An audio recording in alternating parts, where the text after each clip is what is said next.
Imagine this. You're engaged to be married. Everything is going according to plan. Then, one day, your fiancé tells you something that changes your life forever. She says she's pregnant, but she insists she has never been with another man. Would you believe her? Would you stay? Or would you quietly walk away? According to the Gospel of Matthew, this is exactly the situation Joseph faced. But the mysteries don't stop there. Why didn't Joseph publicly defend Mary? Who were the mysterious wise men who traveled from the east? And were there really 3 of them? Today, we're exploring one of the most famous stories in the Bible and the questions that continue to surround it. Mary's unexpected pregnancy. According to the Gospels of Matthew and Luke, Mary was engaged to Joseph when she became pregnant. The Gospels describe the pregnancy as occurring through the Holy Spirit. But imagine how unusual this would have sounded to the people around them. In first-century Jewish society, a pregnancy before marriage could bring shame and serious consequences. How would anyone believe Mary's explanation? Would her family accept it? Would the community? The Bible doesn't describe every reaction, leaving readers to wonder what those conversations might have been like. Joseph's silent decision. Matthew tells us Joseph was a righteous man. When he learned of Mary's pregnancy, he planned to end their engagement quietly instead of exposing her to public disgrace. This raises an important question.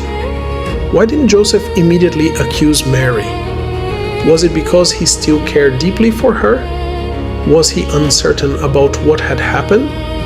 Or did he simply want to show compassion, even when he didn't understand the situation? According to Matthew, before Joseph acted, an angel appeared to him in a dream. The angel told him not to be afraid to take Mary as his wife, because the child had been conceived through the Holy Spirit. Joseph believed the message. But another question remains.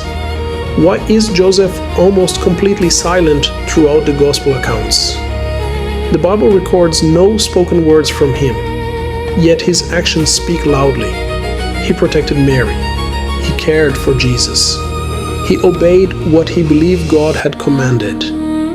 Sometimes history remembers people not for what they said, but for what they faithfully did. The birth of Jesus was born in Bethlehem during the reign of King Herod. The Gospels describe humble surroundings. No royal palace, no luxurious celebration.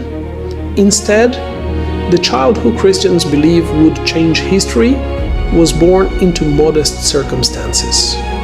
Why would such an important birth happen in such an ordinary place?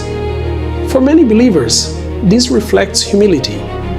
Others see it as one of the surprising themes running throughout the biblical narrative. The mystery of the wise men. Then, another mystery appears. Matthew tells us that wise men came from the east after seeing an extraordinary star. Many Christmas traditions say there were 3 wise men. But here's something interesting. The Bible never actually says there were 3. It only mentions 3 gifts: gold, frankincense, and myrrh. Could there have been 2 wise men? 5? Or even more? The text doesn't tell us. So who were they?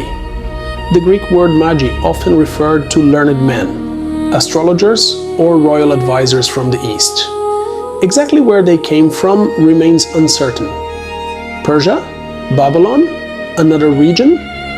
Scholars continue to debate the answer. Following the star. The wise men followed the star until they reached Jerusalem. There, they asked a question that shocked everyone. Where is the one who has been born King of the Jews?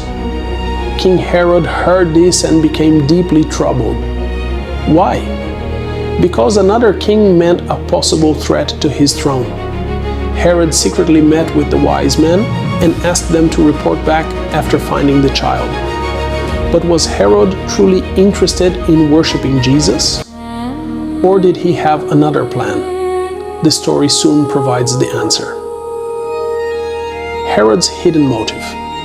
The wise men eventually found Jesus and presented their gifts.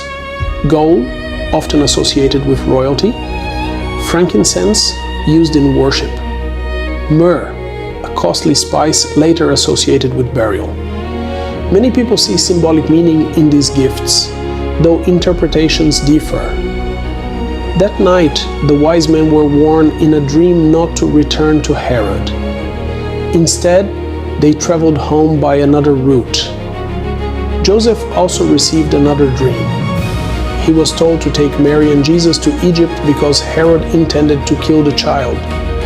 Once again, Joseph acted immediately, without recorded speeches, without public recognition, simply through faithful action. The questions that remain.